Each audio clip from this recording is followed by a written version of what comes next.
अस्सलाम वालेकुम, मेरा नाम है चाहज़ेब हाशमी और ये है टोयोटा क्राउन रॉयल सैलून जी 2004 मॉडल। और ये गाड़ी अपने पैसों में टोटली वर्थ करती है, इस तरह से कि जितने पैसों में ये गाड़ी आपको मिलती है इतने में आपको अगर कोई ब्रांड न्यू गाड़ी लेते हैं तो वो गाड़ी इससे आधी से भी कम होगी लग्जरी के लिहाज से।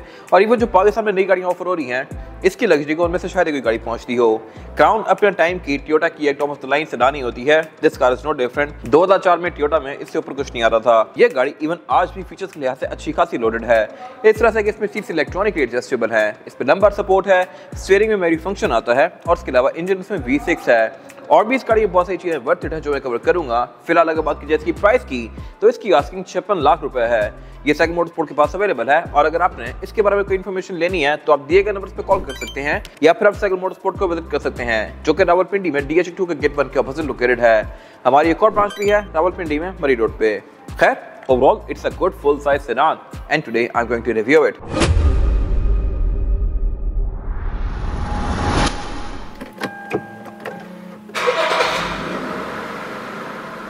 Let's start with the exterior of this car। कहने को ये गाड़ी 21 साल पुरानी है बट स्टिल लुक्स के लिहाज से आज भी कहीं से ऑब्सोलेट नहीं लगती। हेडलाइट्स भी इसमें HID आती हैं जो कि उस टाइम पे गाड़ियों में बहुत सारा इन थी और इसका शेड भी काफी खूबसूरत सा है। बाकी अगर बात की जाए इस गाड़ी की तो ये रॉयल सैलून है। इसमें एक और वर्जन भी आता है एथलीट। मैंने उसका रिव्यू भी किया हुआ है और आप जाके हमारे पेज पे देख सकते हैं। एथलीट इसका स्पोर्टियर वर्जन होता है और उसके फ्रंट पे थोड़ी सी ग्रिल वगैरह बम्पर वगैरह डिफरेंट होते हैं। बाकी ये गाड़ी थोड़ी डिसेंट और सोबर रखी जाती है। फीचर्स यहाँ भी डिसेंट हैं, इसमें फॉग लैंप्स दिए गए हैं, हेडलाइट्स की HID वाली हैं और इसके अलावा बाकी सब कुछ यहाँ पे बिल्कुल क्लीन और सिंपल सा है। और अगर बात की जाए इस गाड़ी की साइड प्रोफाइल की तो यहाँ भी ये लुक्स के लिहाज से उसी तरह क्लीन और सिंपल सी है जैसा कि फ्रंट पे है। क्रोम इस एरा में बहुत ज़्यादा इन था। This car is no different. यहाँ पे जगह जगह क्रोम दिया हुआ है, विंडोज के आसपास भी, डोर हैंडल्स में भी, फेस के डोर पे जो लाइंस दी गई हैं ये भी क्रोम की हैं और इसके अलावा रिम भी इसके ऑलमोस्ट क्रोम ही लग रहे हैं। बट स्टिल आज भी ये लुक्स के लिहाज से डिसेंट है। साइड मिरर्स के रिट्रैक्टेबल हैं और इंडिकेटर भी इसमें साइड मिरर पे ही आते हैं जो कि एक अच्छी चीज़ है। और इसके अलावा स्मार्ट एंट्री भी इसमें चारों ही डोर्स में आती है। मैं किसी भी डोर से इसको लॉक अनलॉक कर सकता हूँ। ये चीज़ वैसे यूजुअली सिर्फ V8 में आती है, इवन प्राडो भी ऑफर नहीं करती। और आज की भी मोस्टली गाड़ियों में स्मार्ट एंट्री नहीं आ रही होती और अगर आ भी रही होती है तो चारों डोर्स में नहीं होती। और अगर बात की जाए इसकी एब्सोल्यूट साइड प्रोफाइल की तो साइज के लिहाज से ये गाड़ी एक प्रॉपर D सेगमेंट की सेडान है, यानी कि इसका कॉम्पिटिशन सोनाटा वगैरह बनती है साइज के लिहाज से या फिर BMW 5 सीरीज या मर्सिडीज की E क्लास। रिलायबिलिटी के लिहाज से ये उन सब गाड़ियों से बेहतर है, लग्जरी के लिहाज से कंपैरेटिवली थोड़ी सी कम है। बाकी इसका डिज़ाइन काफ़ी हद तक मर्सिडीज में बाग से इंस्पायर्ड लगता है। उसकी हेडलाइट का डिज़ाइन भी कुछ हद तक ऐसा था, टेल लाइट्स का भी।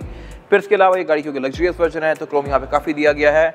इसके एथलीट वर्जन के अंदर यहाँ बॉडी किट्स आती हैं और इसके रिम भी बड़े होते हैं जो कि लुक्स को मेरे ख्याल से ज़्यादा बेहतर बनाते हैं। बाकी इस गाड़ी में बेस्ट चीज़ ये है कि ये रेयर व्हील ड्राइव है तो आप इसको टेल या ड्रिफ्ट वगैरह काफ़ी मजे से कर सकते हैं। इंजन भी इसमें 3000 cc V6 है और ये क्योंकि क्राउन है तो इसमें ट्रैक्शन कंट्रोल भी आता है। इससे छोटी कैटेगरी मार्क एक्स बनती है, वो गाड़ी भी रेयर व्हील ड्राइव होती है, उसमें भी ऐसे इंजन आते हैं और ये 3.0 वाला इंजन भी उस गाड़ी में आता है। बट 250G वाली गाड़ियों में ट्रैक्शन कंट्रोल नहीं होता तो ये गाड़ी उससे एक बेहतर ऑप्शन है इस लिहाज से। बाकी साइज के लिहाज से ज़्यादा बड़ी ही है और इसके अलावा लग्जरी के लिहाज से भी उससे एक लेवल अप है। क्राउन में यहाँ पे 3 पिलर्स पे क्राउन का बैच दिया गया होता है। फ्यूल टैंक भी इसका यहीं पे लेफ्ट पे है और इसमें फिर काफ़ी स्मूथ सीक्रेट लाइन कंटिन्यू करी है जो कि इसकी लुक्स को काफ़ी डिसेंट सा बना रही है। और अगर बात की जाए इस गाड़ी के रेयर एंड की तो ये भी पूरी गाड़ी की तरह काफ़ी सिंपल और स्मूथ सा है। एथलीट में बैक पे बॉडी किट्स आती हैं और उसके एग्जॉस्ट थोड़े ज़्यादा प्रोनाउंस्ड होते हैं। एग्जॉस्ट इसमें भी बैक पे 2 हैं लेकिन थोड़े डिसेंट सोबर से हैं। साउंड और उसका नॉर्मल सा ही है जैसा कि हर गाड़ियों का होता है। एग्जॉस्ट ये दोनों फंक्शनल हैं और इसके अलावा ट्रंक को लॉक करने के लिए इसमें यहाँ पर ट्रंक रिलीफ आता है। ट्रंक कैपेसिटी के लिहाज से भी ये गाड़ी ऑब्वियसली अच्छी खासी स्पेशियस है क्योंकि ये एक D सेगमेंट के सेडान है। ट्रंक इसका बहुत डीप है और इसके अलावा इसमें स्पेयर टायर भी आता है। इंसुलेशन वगैरह भी ट्रंक के अंदर काफ़ी अच्छी दी गई है इसकी और इसके अलावा बैक पे इसमें शार्प एंटीना दिया गया है। सनरूफ भी ये गाड़ी ऑफर करती है, इस स्पेसिफिक गाड़ी में नहीं है। और इसके अलावा टेल लाइट जो है इस गाड़ी की ये LED वाली है जो कि इस एरा में बहुत सारा यूनिक चीज थी। इस टाइम पे बहुत सी गाड़ियों की टेल लाइट्स बिल्कुल बेसिक सी आ रही थी। क्रिस्टल वाला ट्रेंड यहाँ पे नया नया स्टार्ट हो रहा था। इसके बाद अगर बात की जाए इस गाड़ी के इंटीरियर की तो ये भी इवन आज के लिहाज से ऑब्सोलेट नहीं लगता। यहाँ पे सब कुछ काफी प्रीमियम है और इसके अलावा ये स्पेसिफिक गाड़ी फैब्रिक सीट के साथ है लेकिन इसका फैब्रिक भी इतना हाई एंड है कि ये आज तक भी अपनी कंडीशन में है। ये सब मैं कवर करूंगा आगे जाके। फिलहाल अगर बात की जाए स्टीयरिंग व्हील की तो ये पूरा ही लेदर और वुड के कॉम्बिनेशन में है। इसमें कहीं भी आपको चीप प्लास्टिक नहीं मिलेगा जो कि मेरे ख्याल से एक अच्छी चीज है। और 2004 की गाड़ी होते हुए भी ये स्टीयरिंग मल्टीमीडिया वाला है। लेफ्ट पे स्क्रीन के कंट्रोल्स दिए गए हैं, राइट से कॉलर टर्न डिक्लाइन कर सकते हैं और पीछे क्रूज दिया गया है। ये क्रूज कंट्रोल भी ऑफर करती है। फिर स्टीयरिंग में मैनुअल फंक्शन भी आता है। अगर लेट्स सपोज मैं गाड़ी को बंद करता हूँ और चाबी निकालता हूँ तो ये स्टीयरिंग व्हील अपनी जगह एडजस्ट करेगा। जैसी चाबी लगाऊंगा तो ये नीचे आता है मेरी साइड की सेटिंग के हिसाब से, क्योंकि इसमें मेमोरी फंक्शन भी है। सीट्स इसमें इलेक्ट्रॉनिकली एडजस्टेबल हैं और इनके साथ साथ स्टीयरिंग भी एडजस्ट करता है और मेमोरी फंक्शंस भी इसमें 3 दिए गए हैं ड्राइवर के लिए। 3 फंक्शंस लिटरली वीट में भी नहीं आते, ये मेरे ख्याल से काफी अच्छी चीज है। बाकी इसके अलावा हेडलाइट्स में भी इसके ऑटोमेटिक वाला फीचर आता है, यानी कि ये डे और नाइट को सेंस करके ऑटोमेटिकली ऑन और ऑफ होंगी। अगेन ये चीज भी इस एरा में बहुत ही कम गाड़ियां ऑफर करी थी और इवन आज के टाइम पे बहुत कम गाड़ियों में आता है ये फीचर। वाइपर इसके नॉर्मल से हैं और अगर बात की जाए मीटर की तो ये भी इसका फेयरली सिंपल सा है। जस्ट इसमें 3 स्क्रीन दी गई हैं जो कि आपको बहुत सारी चीजें शो करवाती हैं, जैसा कि ट्रेस, एवरेज किलोमीटर पर लीटर, आउटसाइड टेम्परेचर, गाड़ी की छोटी मोटी स्टैट्स वगैरह। और इसकी speed limit 180 kilometre per hour पे है क्योंकि एक जैपनीज कार है। 180 पे जाके ये लॉक हो जाती है। बाकी इसके अलावा अगर बात की जाए मीटर की हाउसिंग की तो ये भी सॉफ्ट टच पैडिंग की फिनिश में है और इसके डैशबोर्ड में 3 स्पीकर्स दिए गए हैं, 2 साइड्स पे ट्वीटर्स हैं, एक सेंटर में सबवूफर है। बाकी फिर यहाँ पे कुछ वुड की फ्रिल्स दी गई हैं जो कि इसके लुक्स को बेहतर बना रही हैं और इसमें एयर वेंट्स फ्रंट पे तो 4 दिए गए हैं, बैक पे भी काफी सारे हैं। और क्राउन के एयर वेंट्स में एक चीज यूनिक है और वो है स्विंग वाला फीचर। यहाँ पे बटन दिया हुआ है, अगर मैं इसको ऑन करता हूँ, क्लाइमेट कंट्रोल ऑन करता हूँ तो अब इसके एयर वेंट्स साथ साथ स्विंग करेंगे। तो ये मेरे ख्याल से काफी इंटरेस्टिंग चीज है। बाकी इसके अलावा फिर नीचे इसका ये मल्टीमीडिया दिया गया है जो कि अपने टाइम से बहुत अहेड था। इसमें नेविगेशन वगैरह भी इनेबल्ड है और इसके अलावा क्लाइमेट कंट्रोल ये डुअल जोन ऑफर करती है, यानी कि ड्राइवर और पैसेंजर के लिए अलग अलग जोन दी गई हैं। यहाँ पे अगर हीटर चल रहा है तो यहाँ पे एसी भी चल सकता है और ये सब 2004 में आया था। फिर बाकी यहाँ पे क्राउन की बैजिंग दी गई है, सीडी कैसेट वगैरह का माउंट दिया गया है लोडर और इसके अलावा साउंड सिस्टम इसमें मार्क्स एंड लेविंसन का है। ये चीज भी LX570 ऑफर करती है, लैंड क्रूजर में भी नहीं आती, तो इस लिहाज से ये गाड़ी अपने टाइम से बहुत अहेड थी। फिर इसके अलावा गियर सिलेक्शन जो है इसमें वो है PRND की और इसको आप स्पोर्ट्स में करके मैनुअली भी चला सकते हैं लाइक दिस। और इसके अलावा सारे इसके ये नॉर्मल कप होल्डर्स वगैरह दिए गए हैं, लेकिन यहाँ पे जो चीज़ मजे की है वो 2 हैं। एक तो इसका ट्रैक्शन कंट्रोल ऑन ऑफ का स्विच क्योंकि इसमें ट्रैक्शन आता है और इसके अलावा इसका रेस एंड शिट का बटन। बैक पे इसमें इलेक्ट्रॉनिक सेंसर है जिसको आप यहाँ से रेस ऑल ओवर कर सकते हैं इस तरह से, और जैसे आप रिवर्स लगाएंगे तो ये खुद ही नीचे हो जाया करेगा। Nice attention detail. फिर यहाँ पे इसका ड्राइव मोड सेलेक्टर दिया गया है, ड्राइव मोड है इसमें पावर, ECT और इसके अलावा स्नो। और अगर बात की सेंटर कंसोल की तो ये भी स्पेस के लिहाज से भी डिसेंट है और इसकी स्पेस को भी अच्छे से यूटिलाइज किया गया है। बीच में ये ट्रेस दी हुई हैं और इन ट्रेस के अंदर भी अल्कंटारा दिया हुआ है जो कि आज भी बिल्कुल ब्रांड न्यू लगती हैं, तो यहाँ पे इस क्वालिटी का काम किया गया है। और बाकी अगर बात की जाए सीट्स की तो ये हैं फैब्रिक की फिनिश में, लेकिन इलेक्ट्रॉनिकली एडजस्टेबल भी हैं। इलेक्ट्रॉनिक एडजस्टमेंट इसकी वहाँ के साथ साथ यहाँ भी दी गई हैं। मैं यहीं से बैठ के सीट को एडजस्ट कर सकता हूँ, लेकिन इसका असल यूज रेयर पैसेंजर्स के लिए है। जो गाड़ियाँ शोफर ड्रिवन होती हैं और मैं ऑनर पीछे बैठता है लेफ्ट पे, तो बेसिकली ऑनर यहाँ बैठ के इस सीट को पूरा डैशबोर्ड तक पहुंचा के अपना लेग रूम काफी स्पेशियस बना सकता है। तो ये एक मेरे ख्याल से काफी यूजफुल फीचर है यहाँ पे बटन होने का। फिर इसके अलावा डोर्स में इसकी फैब्रिक दिया गया है, वुड भी आता है। और बाकी विंडोज में ऑल ऑटो है, यानी कि इनको मैं सिंगल टैप से फुली रोल डाउन या रोल अप कर सकता हूँ। साइड मिरर्स के रिट्रैक्टेबल हैं जो कि गाड़ी के अंदर से ही अनफोल्ड हो सकते हैं। वैनिटी मिरर्स में ड्राइवर और पैसेंजर दोनों के लिए आते हैं विद लाइट्स जो कि ऑटोमेटिकली ऑन होंगी। इसका सब कुछ आज भी वर्किंग में है।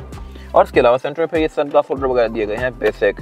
सनरूफ स्पेसिफिक गाड़ी में नहीं है, कुछ गाड़ियां ऑफर करती हैं। और अब अगर बात की जाए इस गाड़ी में रेयर पैसेंजर्स के लिए सीटिंग कैपेसिटी की तो यहाँ भी सब कुछ काफी प्रीमियम और जबरदस्त है। इस तरह से कि यहाँ पे एक तो लेग रूम तो काफी स्पेशियस है ही, लेकिन रेयर पैसेंजर्स के लिए यहाँ पे ग्रैब हैंडल्स भी दिए गए हैं, प्राइवेसी कर्टन भी दिए गए हैं।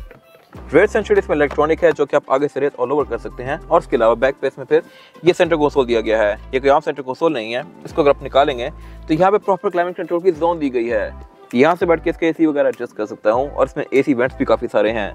यहाँ सेंटर में भी वेंट्स हैं, ऊपर भी यहाँ पे वेंट्स हैं, पाँव में भी वेंट्स हैं। बैक पे यहाँ पे 6 एयर वेंट्स दिए गए हैं। इसके अलावा सेंसर भी इसमें इलेक्ट्रॉनिक है जिसको आप यहाँ से भी रेस ऑल ओवर कर सकते हैं। और इसके अलावा बैक पे यहाँ पे ऑडियो के कंट्रोल्स भी दिए गए हैं, ट्रैक आगे पीछे करना, वॉल्यूम डाउन करना, मैं सब यहीं से कर सकता हूँ। बैक पे इसमें फिर ये सेंटर कंसोल भी दिया गया है। इस गाड़ी में कूल बॉक्स भी आता है यहाँ पे, जैसे कि मर्सिडीज एस क्लास वगैरह ऑफर करती हैं। यहाँ पर अगर आपकी ड्रिंक्स वगैरह रखेंगे तो वो ठंडी रहेंगी। ये चीज़ बहुत ही कम गाड़ियों में होती है, हर क्राउन में नहीं होती, इस क्राउन में एड ऑन करवाई गई है। और इसके अलावा यहाँ पे एयर बैग्स भी आते हैं रेयर पैसेंजर्स के लिए। फिर इसमें जो केबल लाइट्स दी गई हैं ये भी इंटरेस्टिंग है, इस तरह से कि मैं इनके एंगल को अपनी मर्जी के लिहाज से एडजस्ट कर सकता हूँ लाइक दिस। फिर यहाँ बैक पे एस्ट्रेस भी दी गई हैं। इस एरा में एस्ट्रेस भी बहुत तरह इन थी, तो आप प्राडो से देखें, सिग्नल से देखें, एस क्लास वगैरह देखें, इस एरा की सब गाड़ी में आपको डोर्स में एस्ट्रेस जरूर मिलेंगी। और अगर बात की जाए इस गाड़ी के इंजन की तो इंजन में काफी सारे ऑफर होते हैं, लेकिन ये इंजन सबसे ज्यादा कॉमन है 3000 सीसी V6 और ये वही इंजन है जो कि मार्क एक्स भी ऑफर करती है। अगर बात की परफॉर्मेंस फिगर्स की तो ये गाड़ी 240 समथिंग हॉर्स पावर प्रोड्यूस करती है विद 340 न्यूटन मीटर टॉर्क, जो कि इतनी छोटी सी गाड़ी के हिसाब से एक अच्छा खासा फिगर है। ये गाड़ी आपको कहीं भी अंडर पावर फील नहीं होगी। और इसके अलावा इसमें अगर आप टायर रिम लेके बड़े डाल दें तो इसकी लुक्स भी खूबसूरत हो जाती हैं। बड़े रिम भी ये गाड़ी आसानी से सपोर्ट कर सकती है। फिर इसके अलावा ये गाड़ी कहने को 2004 मॉडल है, बट इसका इंजन ब्रेक काफ़ी टाइटली और नीटली पैक्ड है। जबकि इवन आज की गाड़ियों में अगर आप देखें, नई सिविक वगैरह हो गई या फिर नई क्राउन वगैरह भी इवन, तो उनके इंजन ब्रेक इस तरह से टाइटली पैक्ड नहीं होते। ये मेरे ख्याल से बड़ी ज़बरदस्त चीज़ है। बाकी इसके अलावा ये इंजन V6 है और ऑब्वियसली V6 का एक अलग ही लेवल होता है, अलग ही रोड होता है। और इसके अलावा बाकी इसके बोनट के अंदर इंसुलेशन दी गई है। बोनट ओपन भी इसका हाइड्रोलिक से होता है। और इसके अलावा अगर बात की जाए एवरेज की, तो ये गाड़ी आपको तकरीबन 10-11 की दे सकती है अगर आप इसको प्यार से यूज़ करें तो। ये इंजन एवरेज के लिहाज से होंडा के इंजन से बहुत ज़्यादा बेहतर हैं। अकॉर्ड की एवरेज इससे कम होती है। बाकी इसके पार्ट्स पाकिस्तान में इजीली अवेलेबल हैं क्योंकि मार्केट्स यहाँ पे बहुत ज़्यादा कॉमन है। और इसके अलावा मटेरियल्स का भी पाकिस्तान में आपको इसका कोई इशू नहीं होगा। इसके बाद अगर बात की जाए टायर साइज की, टायर साइज जो है स्पेसिफिक गाड़ी में ये है 215, 55 और 16 इंच का रिम रॉयल सैलून में आता है। एथलीट बड़ा रिम ऑफर करती है। अगर आप वो रिम लेके इसमें लगा दें तो इसकी लुक्स बेहतर हो जाती हैं। ये आराम से 18-20 इंच का रिम एडजस्ट कर सकती है। 20 इंच वाला रिम आपको टर्निंग को थोड़ा सा इशू करेगा, बट घुसाने को घुसा सकते हैं। लुक्स के लिहाज से काफ़ी खूबसूरत हो जाएगी। बाकी इसके अलावा फिर इसमें ऑल व्हील डिस्क ब्रेक आती है, फ्रंट पे भी बैक पे भी। इसमें ट्रैक्शन कंट्रोल भी आता है। और इसके अलावा इसमें फिर ABS वगैरह इस तरह की सारी चीज़ें आती हैं जो कि इसकी राइड को बेहतर बनाती हैं। बाकी टायर इस गाड़ी में डनलॉप का है जो कि 20 से 1000 किलोमीटर और आपको अच्छी राइड प्रोवाइड करेगा। ये था आज का रिव्यू। अगर आपको ये रिव्यू पसंद आया है तो इस रिव्यू को लाइक कीजिए, मेरे चैनल को सब्सक्राइब कीजिए और अगर आपके पास इस कार से रिलेटेड कोई भी राय है तो उसको कमेंट सेक्शन में शेयर जरूर कीजिएगा ताकि वो लोग जो ये गाड़ी लेने वाले हैं वो आपकी राय से फायदा उठा सकें। अपना ख्याल रखिएगा। Thank you.